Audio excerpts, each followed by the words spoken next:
Look at the object nearest to you. Touch it. It feels solid, right? It has weight, texture, and a place in space. But here's the problem that is currently keeping the most brilliant physicists of 2026 awake at night. Every piece of data we've collected in the last decade screams that you are touching a ghost. We've spent centuries trying to find the building blocks of reality, only to find that the deeper we go, the more the stuff of the universe disappears into mathematical probabilities and empty space. In 2026, the materialist dream is dead. We are finally forced to confront what the Tibetan masters have been shouting from the mountaintops for 1500 years. You are living inside a mental render. This isn't a sci-fi fantasy, it is a technical reality that your brain is desperately trying to hide from you. I have to ask you, if the ground beneath your feet was proven to be nothing more than a high-resolution projection of your own consciousness, would you have the courage to keep walking? Or would you collapse under the weight of your own shadows? Tell me in the comments, honestly. Have you ever felt that the world around you was just a little too fluid to be real? Before we tear down the walls of your sensory prison, let's get the formalities out of the way. This broadcast is a high-level synthesis of 2026 neurobiology and the radical mechanics of the Tibetan Dharma. While the voice you are hearing and the visuals you see are facilitated by advanced AI tools, the research, the strategic provocations, and the conceptual architecture are 100% human-engineered. We are using the simulation's own tools to help you see through the simulation. The primary reason science has failed to detect pure reality is that science is an activity performed within the simulation. It's like a character in a video game trying to find the motherboard by looking at the textures on the walls. It's impossible. In 2026, we've reached the limit of what instruments can measure. We can see the pixels, the quarks, the leptons, the fleeting bursts of energy, but we can't see the mind that is rendering them. The Tibetans call this Maya, the great illusion, but don't mistake that for fake. It's very real for the person experiencing it, just as a dream is real until you wake up. The question isn't whether the world exists, it's where it exists. And the answer, backed by the growing neural simulation theory of 2026, is that it exists entirely within the Alaya-vijnana, the Storehouse Consciousness. Think of your brain not as a window to the world, but as a graphics card. Your senses, sight, touch, hearing, are not bringing the outside in. They are filtering an infinite field of information into a manageable 3D experience. If you saw reality as it truly is, a non-dual vibrating field of pure potential, your biological hardware would melt. So your brain renders a table, a chair, a bank account, and a you to deal with them. You are trapped in the interface. But what happens when the interface glitches? What happens when a Tibetan monk, through decades of high-pressure training, learns to bypass the graphics card and look directly at the raw code? They don't find more matter. They find a radiant, empty clarity that science, with all its 2026 technology, still cannot name.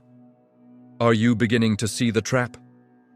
You've been spent your whole life trying to master the objects on the screen, never realizing that the screen is in your own mind. Why are we so terrified of this idea? Is it because if the world is a mental simulation, then we are responsible for the nightmare? Or is it because if the simulation is in our minds, then we might not be as solid as we thought? In the next part of this deconstruction, we're going to look at the source code of the Alaya and why your biology is specifically designed to prevent you from seeing the pure reality that lies just behind the pixels. If you're still clinging to the idea that your eyes are like cameras recording an objective, external world, you're operating on obsolete 19th century software. By 2026, the neural simulation theory has effectively dismantled the myth of the passive observer. The data is in. Your brain is not a window, it is a high-performance GPU. It is a graphics processing unit that is constantly, tirelessly rendering a 3D interface out of an ocean of raw, unformatted, and chaotic data. Think about it for a second. Why do you see colors that don't actually exist in the physical spectrum? Why do you perceive solidity when every bit of 2026 physics tells you there is only vibrating energy and massive, terrifying gaps of empty space? The answer is simple and uncomfortable. You are living in a customized edit. You are trapped in a user-friendly version of a reality that is far more alien than you can imagine. And here is the question that should keep you awake. Who or what is providing the data for your specific render? Why is your simulation different from the one sitting next to you, and yet similar enough to maintain the illusion of a shared world? This is where the Tibetan technology of the Alaya-vijnana enters the laboratory. They call it the Storehouse Consciousness, but in 2026 terms, we should call it the universal data substrate. It is the cloud storage for every karmic seed, every mental imprint, and every potentiality that hasn't been rendered yet. Science today is obsessed with information theory, the idea that the universe is made of bits of data rather than atoms.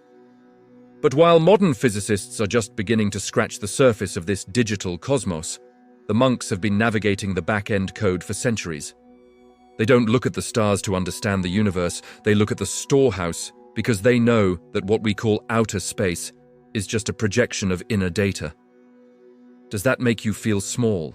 Or does it terrify you to think that the vastness of the cosmos is contained within the architecture of your own consciousness? Let's get technical for a moment. In 2026, we've developed high-density neuroimaging that can track how the brain fills in the blanks. When you look at a landscape, your brain only receives a fraction of the actual light data. The rest is a guess based on previous imprints. We are literally hallucinating a stable reality to save on metabolic energy. The Tibetans call these imprints vasana, the habitual tendencies of the mind. These are the lines of code that dictate your simulation. If you have a poverty code or a fear code embedded in your Alaya, your GPU, your brain, will faithfully render a world of lack and danger, even if the pure reality behind the screen is one of infinite abundance. This is the ultimate biological trap. You aren't reacting to the world, you are reacting to your own render. Tell me in the comments, have you ever had a moment where the glitch became obvious? A moment where the world felt like it was made of cardboard? That was your GPU failing to keep up with the data. Why can't science detect this pure reality? Because science relies on measurement, and measurement requires an observer and an object. But in the state the Tibetans call Rigpa, the distinction between the one who sees and what is seen collapses. Science is like a ruler trying to measure the air. It's the wrong tool for the job. In 2026, we are finding that the more we try to pin down a particle, the more it behaves like a mathematical ghost. It only becomes real when a conscious observer looks at it. This is the observer effect, and it's the smoking gun of the simulation. If the universe was solid and independent, it wouldn't care if you were looking at it or not. But it does care. It waits for your mental render to give it form. The Tibetan monks aren't meditating to relax. They are performing a high-stakes system debug. They are systematically shutting down the filters of the five senses to see what remains when the graphics card is turned off. And what they find isn't nothingness. They find a state of unconditioned awareness that is the source code of everything. In 2026, we are beginning to hypothesize that this awareness is the actual hardware of the universe, and we are just the temporary software running on it. This flips the script on everything we've been taught. You aren't a body with a soul, you are a simulation with a source. I want you to think about your material mirage today. Every bill you pay, every person you argue with, every physical pain you feel, it's all happening inside the render. If you could change the code in the Alaya, the world around you would have no choice but to re-render. But are you brave enough to touch the code? Or are you too comfortable in the simulation to risk waking up? In the next part of this analysis, we're going to look at the pixelation of the void and why the very limit of physical measurement, the Planck length, is actually the point where the simulation's resolution hits its limit. We're going to go deeper into the bio-interface and how to manually overclock your consciousness to see the light behind the screen. Let's talk about the resolution of your reality. In the digital world, if you zoom in far enough on an image, it breaks. It turns into pixels, discrete, square units of information. In 2026, physics has finally reached its own zoom limit. We call it the Planck length, 1 don, 6 wa times 10 9 ban $35 meters. Below this scale, space and time as we know them simply cease to exist. The smooth fabric of the universe becomes grainy, jittery, and ultimately binary. This is the smoking gun that the materialist science of the past tried to ignore. The universe has a resolution. If it were truly natural and analog, you could zoom in forever. But you can't. You hit a wall of data. The Tibetan masters, without ever owning a microscope, described this centuries ago as the indivisible particles of space. Not as solid balls, but as points of luminous potential that only thicken into matter when the mind focuses on them. Are you starting to see the pattern? You aren't living in a world of objects. You're living in a world of information that has been rendered into the appearance of objects. I want to ask you, does it disturb you that at the core of your solid body, there is nothing but a mathematical grid vibrating at the edge of non-existence? This brings us to the biointerface, the hardware you call your body. You've been told that your senses were designed to show you the truth of the world, and that is a lie. Evolution doesn't care about truth, it cares about efficiency. If your brain showed you the actual pure reality, the non-dual, infinitely complex interference patterns of the Alaya, you would be catatonic. You wouldn't be able to find food, avoid predators, or pay your taxes. So, your biological interface performs a radical data compression. It discards 99.9% of the incoming information and renders a simplified, user-friendly version. You see a tree instead of a billion individual data points interacting with your consciousness. You see a solid floor because your interface is programmed to prevent you from falling through the gaps in the code. In 2026, we have a term for this: adaptive mirage. Your body is a prison for your perception, designed to keep the simulation stable so the human battery can keep functioning. But the Tibetan monks developed a workaround. They realized that if you could manually overclock the consciousness, you could increase the refresh rate of your perception. This is the technical purpose of deity yoga and high-intensity visualization. By forcing the mind to render incredibly complex, multi-dimensional mandalas with perfect clarity, the practitioner is essentially stress-testing their graphics card. They are pushing the biointerface to its limit. In 2026, fMRI data from advanced practitioners shows that during these states, the brain enters a high gamma coherence that bypasses the normal sensory filters. They aren't just imagining a deity. They are forcing the mental render to glitch, allowing them to see the pure reality, the clear light, that exists behind the screen. They are seeing the code, while the rest of us are still arguing about the color of the pixels. Have you ever wondered why science can't detect this? Because science uses material sensors to measure material effects. It's like trying to use a thermometer to measure the logic of a computer program. You might see the heat of the processor, but you'll never understand the code. In 2026, the most advanced sensors can only measure the side effects of consciousness, the digital shadows cast by the mind onto the screen of space-time. They can't see the mind itself because the mind is the projector, not the projected. You are the source of the simulation, yet you spend your life trying to find yourself inside the movie. Look at your hands right now. In the 2026 understanding, those aren't your hands. They are a rendered representation of your action potential within this specific simulation. Does that make you feel more powerful, or does it make you feel like you've lost your grip on reality? The problem is that we are addicted to the mirage. We've spent so many lifetimes interacting with the pixels that we've forgotten the screen even exists. We call this samsara, the endless loop of reacting to our own rendered projections. We get angry at the shadows on the wall, not realizing we are the ones holding the objects in front of the light. The Tibetan path is the ultimate exit command. It's not about making the simulation better. It's about realizing it's a simulation and reclaiming your sovereignty as the programmer. But to do that, you have to be willing to let go of the user identity. You have to stop being the character and start being the awareness in which the character arises. As we move into the final part of this dissection, we are going to look at the master command to exit the mirage. We're going to analyze the biophotonics of the clear light and why in 2026 We are finally seeing that the end of the simulation is not death, but the beginning of pure reality. We will discuss why the digital shadows are fading and what happens when the observer and the observed finally merge into a single, non-dual frequency.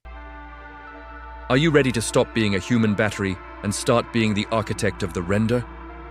The simulation is flickering. It's time to see what's behind the curtain. We have reached the terminal phase of this dissection, the exit command, or what the Tibetans call Nirvana.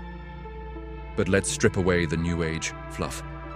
In the high-frequency physics of 2026, we are beginning to view Nirvana not as a mystical heaven, but as the total decoherence of the egoic simulation.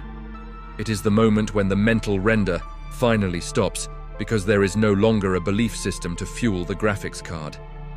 You see, the simulation of you and your world is incredibly expensive in terms of metabolic and psychic energy. It requires a constant, subconscious yes to keep the pixels solid. The exit command is simply the withdrawal of that yes. It is a technical no to the material mirage. Tell me right now, if you knew that withdrawing your attention would cause the entire room to dissolve into a sea of white light, would you have the courage to do it? Or are you too attached to the comfort of your prison? In 2026, we've been monitoring the biophotonic signatures of monks during their final transition, or thukdom. What we see is a massive, sustained emission of coherent light that doesn't follow the normal laws of biological decay.